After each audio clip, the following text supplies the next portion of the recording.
Our job was to write anything that the Pope needed written in Latin. We forced ourselves every day to speak Latin, and I did fall in love with it. I did it for 10 years. Some of it's very repetitive. You can only think of so many ways to say X, Y, or Z, but that's the only place where you're actually asked to say something X, Y, or Z in Latin. For that reason, I acquired skills that I'm convinced I never could have picked up anywhere else. You're listening to Speaking of Language, a podcast recorded at the Language Resource Center at Cornell University.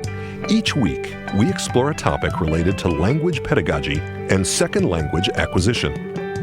This week on Speaking of Language, Daniel Gallagher from Cornell's Classics Department reflects on his decade of experience living and working as a Latin secretary in the Vatican, and shares the many benefits of learning to speak and converse in a language that you may consider dead. Welcome to a new episode of Speaking of Language. I'm Angelica Kramer, the director of the Language Resource Center at Cornell University. And I'm Sam Lupowitz, the LRC's media manager. We welcome our colleague Daniel Gallagher to the podcast today. Dan is Ralph and Jean Kander's senior lecturer in Latin here at Cornell. He teaches conversational Latin and engages students with this ancient language in new and innovative ways. Welcome to Speaking of Language, Dan. Thank you, Angelica. Thank you, Sam. Good to be here. You spent almost a decade working at the Vatican, translating official documents, writing and speaking Latin every day. Can you tell us a little bit more about how that all came about, your path with languages and your love for Latin? Sure. It's somewhat of a long story that I can boil down to some key moments in my life. I did not grow up in a household that spent much time at all in foreign languages. My father spoke some German quite well, and I remember listening to him sometimes at the dinner table. He had served in the military in Germany. Mm-hmm. And I remember singing Latin hymns and Latin songs in choirs because it was a very musical family. And I fell in love with the sound of the language even before I knew what any of the words meant and how the language functioned. I didn't really ever dream as a child that I would have an opportunity to learn it. Mm-hmm. It was not offered in school, the schools that I went to. Not until college did I have the experience of starting to read authors, especially medieval authors, people like Augustine, Thomas Aquinas, Anselm, philosophy and theology. These are things I got very interested in college. And I started to realize that in order to understand them, I had to learn the Latin language. Yeah. And that was my impetus. There was really a direct interest in reading text, understanding these authors. But again, I really didn't have an opportunity to study it in a way that I found to be engaging and fun. Yeah. So jumping ahead several years, I had the fortune of encountering a very dynamic and unique and effective teacher, Reginald Foster. When I studied for the priesthood in Rome, at the seminary in Rome, he was teaching Latin at that time, and he was quite well known for a unique method that, to put it in simple terms, he boils the language down to its basic elements, but also treats it as if it's a natural linguistic phenomenon. And I had never encountered Latin in that way. He made it come alive. He spoke Latin in class, not all the time, but for a good portion of the class, he would be speaking in Latin. He would encourage us to speak Latin. And he had a way of teaching Latin reading, so Latin reading comprehension, in a way that was, again, very distilled to basic elements that really struck a chord with me and inspired me to learn the language. I had learned German formally in high school and have forgotten most of it. And then I learned to speak Italian fluently by studying in Rome in the seminary, studying to become a Catholic priest. And that is also where I encountered Latin in this new way, even though I probably had about 2 to 3 years of formal, but not so well taught Latin prior to going to Rome. That's amazing. So can you share with our listeners a little bit more about what it was like? I mean, you were actually immersed in Latin, right? Yes. Because you were translating. Were you actually speaking Latin too while you were at the Vatican? So what happened was I learned the language again for about 5 years studying for the priesthood. and learned it quite well. I mean, I've spent a lot of time and studying classical authors as well. I wanted to read as much Latin as I could, every Yeah. time period, every author. Um, and then I was ordained a Catholic priest, so I came back to the United States to serve because that's what I was preparing to do. And I taught Latin in the seminary. Well, lo and behold, after teaching a few years in the seminary, my bishop, who was my superior as a Catholic priest, he called me on the phone. It was the evening before Thanksgiving, and I was on my way home to enjoy Thanksgiving meal with my family, my siblings and my parents. And he said, "Can you come to the office?" And so I had to literally change directions in the car, and he told me that he had received this letter requesting my services at the Vatican in Rome. And again, I was already ordained a Catholic priest. I was teaching in the seminary. And came as quite a surprise, but that's how I ended up at the Vatican. And originally, I was there as an English language, so to speak, expert. In other words, an English secretary, writing speeches and Yeah. writing letters in English. But my teacher, the one I just mentioned, Reginald Foster, who worked in the same office as a Latinist, he got sick, had to come back to the States, and they asked me to basically take his place while I was already there at the Vatican. So I was already working in the Vatican as an English secretary when I was transferred to the Latin section. Now, as far as speaking Latin, we did every day. So there are basically six of us on the average. I mean, 5 or 6 Latin secretaries, because there's enough work to keep us busy.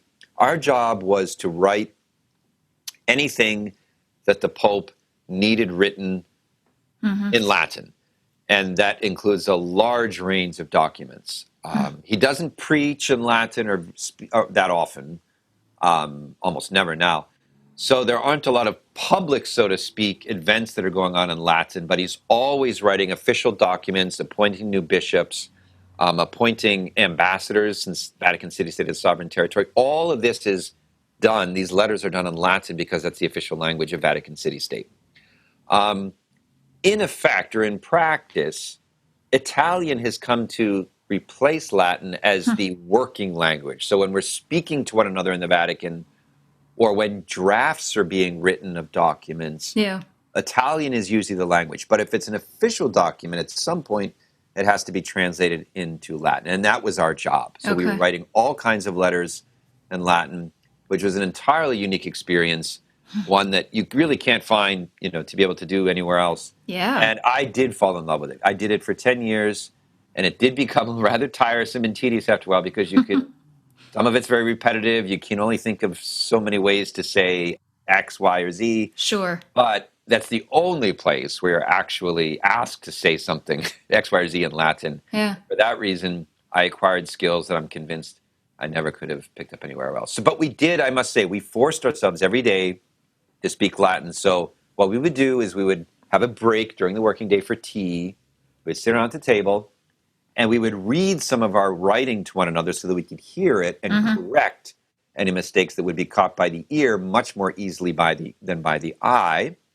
But then we would push ourselves to talk about topics that we were not entirely comfortable with as far as the vocabulary goes in Latin. So Yeah. the soccer game the previous Oh, evening, yeah. or like a car accident somebody witnessed on the street, or the financial decision by the Italian parliament, things that really kind of had to make us stretch. And we Sure. did that to keep the vocabulary sharp, our Latin sharp, and we would do everything we could to stay in the language during the working day in Latin. And for that reason, it's an experience that, I mean, even in hindsight, I can't believe that I ever had. Yeah. And I'm doubtful that I would ever have it in the same way again. Outside of that context, you just don't find a way to use Latin in that same way. That is so fascinating. Did you invent new words when you were talking about, you just mentioned, when you talk about politics or soccer? Yes, good question. So, yes, at times, although what is quite amazing is that, especially in the 1960s, at a time when, if we just take the Catholic Church, it was kind of like catching up, so to speak, with modernity, with modern movements and all of that, the modern world.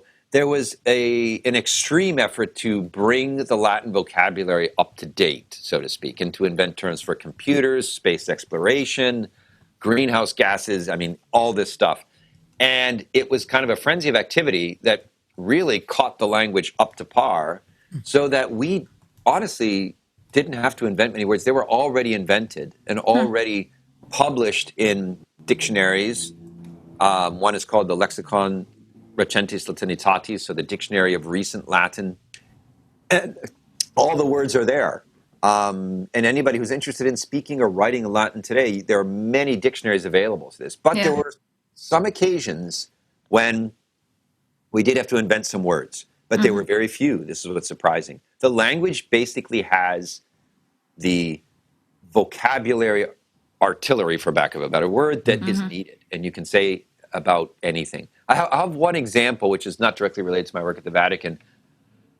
I translated, as I was asked to translate, and it was fun to translate, Jeff Kinney's Diary of a Wimpy Kid into Latin. So it's published now in Latin and several other languages as well. And it sold very well. But so going through Gregory Heffley's life, I had never read the books before. My nieces and nephews had. And when I was asked to do it, I simply read the book to see if I thought it would be good in Latin. And I said, I think it would be. In any case, of all that vocabulary, I only can think of, I think, one, maybe two words that I had to invent. In other words, I could not find them in dictionary. One of them was heavy metal music. So nobody had ever said heavy metal music because Gregory Heffley, the character in Diary of a Wimpy Kid, his older brother, listens to heavy metal music. And I was surprised I couldn't find it. So I thought of lots of different kinds of ways to say it. And the way I finally decided on was not like a super creative way, but musica gravis metallica or gravia metallica. So literally heavy metal music. And it was better than any other expression. But to do that, it's kind of somewhat of a silly example, but it's actually, rather serious. What I had to do was find out who first called it heavy metal music. And was there like some explanation for that term that would allow me to say, I see, because in Latin you could say this. So if you know the origin of the word, you can often come up with the best way to say it. And Cicero did this with words. I mean, at times when new words had to be invented. But it was the New York Times article or something like that. I don't remember the group, but one of those early groups. And he was a journalist who first used the term. And he didn't mean anything by it other than that's what it sounded like, right? Which is what we think of today. And so there was no other reason for me to translate it rather than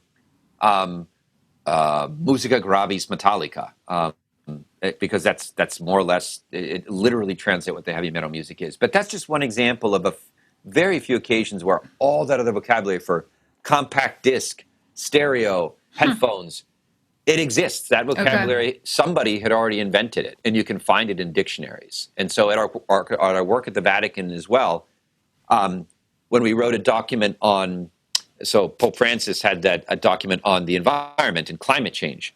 All those gases, all those phenomena that pertain to global warming and all this stuff, all of that was already there somewhere to find. So surprisingly, even today, you rarely find yourself in a situation where you have to totally invent a word out of thin air. Yeah.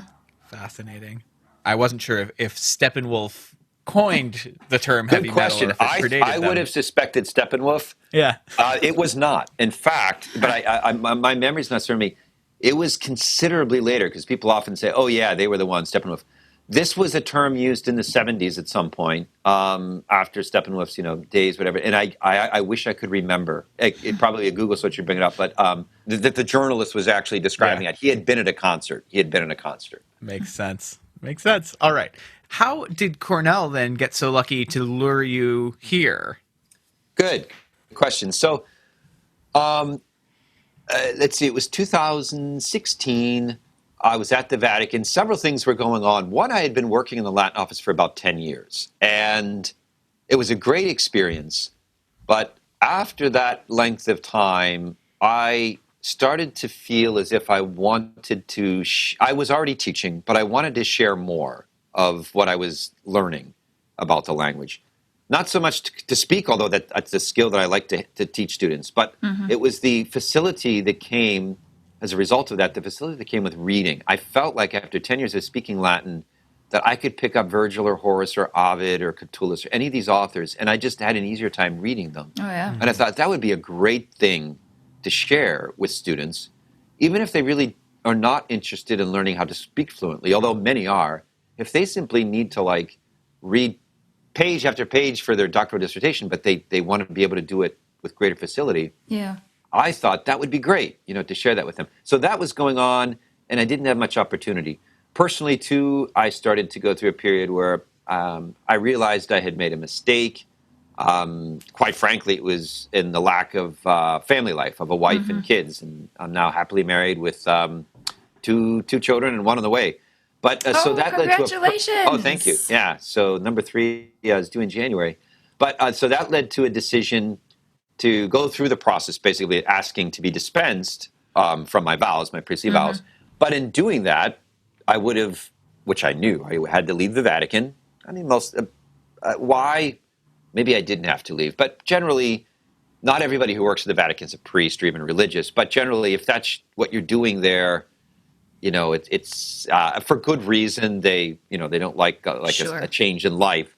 But as I say, I was really kind of looking for a change anyway, because part of that, what was tied into that personal doubting and searching, was this desire to go full-time teaching. So what happened was, I had been teaching with my colleague here, Professor Michael Fontaine, in Rome summer programs, and we had a lot of Cornell students.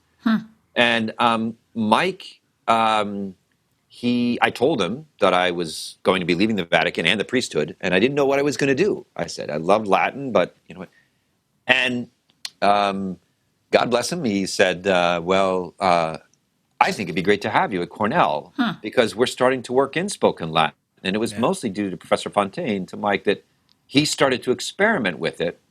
Well, the other fortuitous thing is we had President Hunter Rawlings reigning at the time, himself a classicist, and he was interested. Yeah. So they basically were the first ones, and at that time the only ones, to say, we could use your skills. And I said, well, by all means, tell me more, because I didn't know what I was going to do. You just can't go out with a resume like that and try to, even in classics programs, I'll be honest. And I don't want, in no way do I mean to disparage my classics colleagues at other schools, other universities, right? But speaking Latin is not the first thing they're looking for, usually, right? Yeah. Classics department. But here at Cornell, to their credit, they saw value in being able to bring these skills to the classroom. And that's how it happened. So they kind of created, so to speak, a lectureship for me to participate in. And I'd never been to Cornell. I have to say, I had Cornell students in Rome, and I was always impressed with their willingness to be humble and to learn how to speak Latin, even if they had studied it for years. Cornell was, I don't know why, but they were exceptional. The students were, in their sense of adventure when it came to language, and sense of humility that's important in learning a language. We have to confront the fact that we can't express ourselves, right? We don't know how to say things, and someone has to teach us, and we have to learn. And the Cornell students are wonderful. So I was very excited to come to Cornell because of the type of student that I had experienced in Rome and our programs there. And so I've been here now in my 4th year teaching spoken Latin. Teaching lots of other things too, but everything I teach involves some element of speaking and listening. Yeah, that's wonderful. I mean, what a great story, and what a find for Cornell. How do students react to your approach, or Cornell's approach, of teaching ancient languages in a conversational and spoken way? What do they think when they first enter your classroom?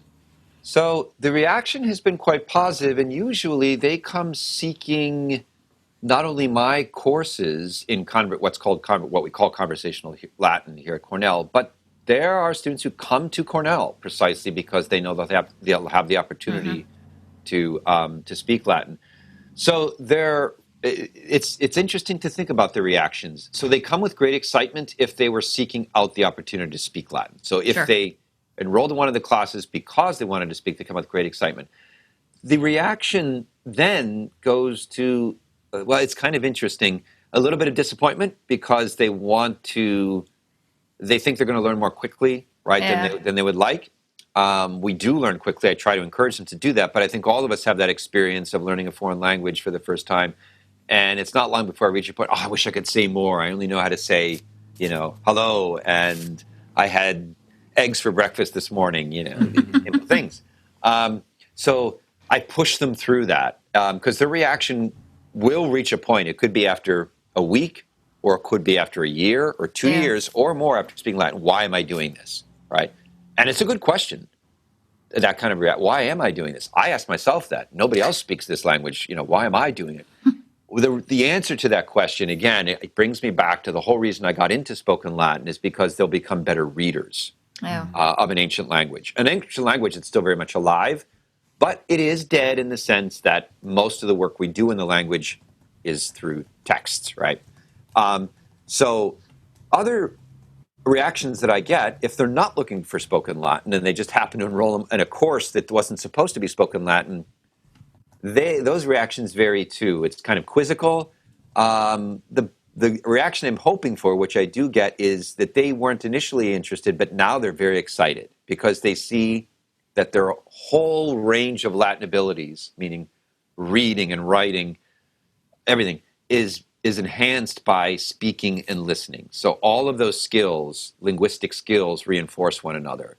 And it takes some time for them to reach the point to realize that. But when they do realize it, then they can't get enough of it. Even if they don't speak every day for an hour, they're engaging text in a living way. In other words, they're coming up with questions to ask Cicero or Caesar or something, or Ovid, and then it becomes a lot of fun. It becomes a lot of fun to have that ability to actively form sentences and use the language. So the reaction has basically been good, but I will always, throughout my life, I know I am in a field that I will be constantly formulating explanations and apologies for, because it's not self-evident why anybody would want to do this. And I accept that. In fact, I'm more aware of that now than I was 10 years ago when I thought, who wouldn't want to speak Latin? And now I realize, wait a second, who wants to speak Latin? So. Well, my high school Latin teacher would probably agree with you that who doesn't want to speak Latin? Good. I mean, that's right. That's kind of what we want, I think. But it's not easy to show people. In fact, the only way I can show people that there's value in it, honestly, especially to friends and colleagues who are linguists and who deal with ancient languages, is to show them the ability of those students who have taken a course to translate, to not translate. In other words, just to read the text and instantly understand the meaning without going through any translation. It's just a show and tell approach. It's the only way that I can convey the value of what I call active, but really some people call spoken or conversational Latin. Before we move on, what are some other benefits of learning Latin when teaching it through a conversational approach? So in addition to the benefits that come with Latin ability and Latin facility that's enhanced by speaking the language, students basically tell me that their thinking process changes. Because when you speak Latin as a dead language, but not so much as a dead language, as a language that has a unique syntax, the mind works in a different way. And they find they can apply that to other things in life. Science majors are one of the biggest draws to my class. They come seeking it. And I realize that they have something, a way of thinking, that they derive great enjoyment out of Latin as a language in comparison to other languages. So it involves some kind of cognitive skill or process that's different from modern languages. So there's a benefit. There's definitely a benefit. So Latin was my second language that I learned in school. We started with English in 5th grade, and then I added Latin in 7th grade. And I remember in my cohort, I was the only student who chose Latin over French as the second language. And I remember we would all still come together for all of our other school subjects. And when we did dictation and grammar work in German, I was able to, parse out sentences, and I knew the differences in cases because of Latin. And I was the only one, I distinctly remember that I was the only student who aced that one test. And all my peers who had taken French, they're like, well, what's the accusative case? What does that even mean? And so I think for me, for me, Latin just gave me a foundation to understand my first language and then also any subsequent language that I Yeah. learned. So I think I totally agree with you, Dan, that there is something cognitively, just how you maybe how you process the language. Yeah. I don't know, Yeah. but I There's something yeah. else. Yeah, there's something I want to add to that that's very interesting I've observed as well. And that is, well, here's an example. At the Vatican, um, the head of the office, while I was there, a wonderful Italian Franciscan, speaks some beautiful Italian. But he had, as a matter of principle, he would not hire or request that the Latin office accept anyone who spoke Italian as a native language. And the ones that he admired most, that he tried to get, were German speakers. Now, this is interesting because whatever it might be the fact that you've got those cases or whatever, but there are two things that go on. There is definitely an analogous way in which the cognitive process works in the German language and the Latin languages in the Latin language. And having learned German and Latin, being a non-German speaker myself, but I see that that's the closest thing I get to the mind working in a certain way. But secondly, the language is so differently. So Latin is different vocabulary-wise and everything with German, that you don't kind of like get sloppy with the confusion of Italian or Spanish with Latin because they're too close. And so really, when I go to international conferences that involve spoken Latin, by far, the most elegant and pure Latin speakers are German speakers, interestingly. Yeah. And it's invariably the case. The most Ciceronian Latin speakers are native speakers of German. Now, some people say, is it just because they work hard, they study it early enough? I think those are all factors, but I do think there's something cognitive, and it is a way of thinking. It's not just the way we express ourselves with the tongue and a language, but there's a mental process that goes on that's somehow analogous between the two languages. Yeah. That's awesome. Can you talk a little bit more about the ways that you include area high school students in your love for Latin and in the conversational pieces? I've been fortunate enough to see one of the plays that you staged where there were some high school students as well, which was really wonderful. Yes, so this was an exciting thing. We have a wonderful Latin teacher in town who is the wife of one of my colleagues, Alan Nussbaum. So Mrs. Nussbaum teaches at Ithaca High School. She is a fantastic Latinist and teacher. And we got to know each other really the minute that I arrived in Ithaca here. And she was interested in collaborating a bit. We didn't know how to do it. We actually continued to explore possibilities of maybe some high school students at least sitting in on some classes here at Cornell occasionally. But we did have an opportunity arise when we put Seneca's Trojan women in Latin, in the original Latin on stage. And Mrs. Nussbaum was more than excited to get her students involved. And so we got several involved in the chorus for that production. Nice.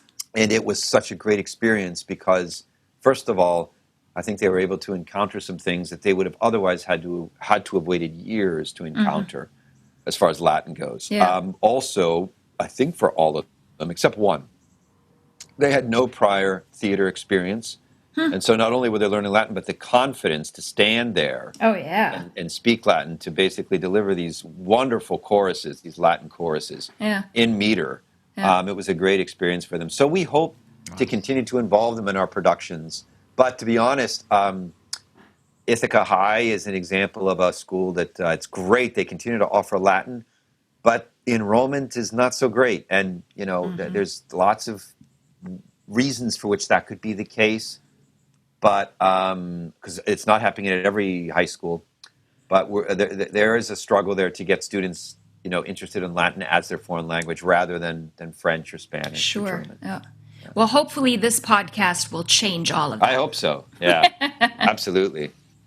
We'll take as many as want to come. The next production, we have some ideas. Unfortunately, things are still on hold. It's not out of the question we put on a Latin play in the spring. We just have to see how the pandemic situation goes. Yeah. But when we do, whenever that is, there's no doubt that we'll take as many high school students as want to be involved. Wonderful. So where can our listeners learn more about your programs and resources for spoken Latin? Good question. I wish, and I need to actually work on a website, and maybe even whether it's my personal webpage or something accessible through Cornell University. Right now, you can't find much, and again, it's my fault. I mean, on Cornell, you should be able to find a lot more. However, anybody's welcome to contact me directly by email, phone, which is all available on the website.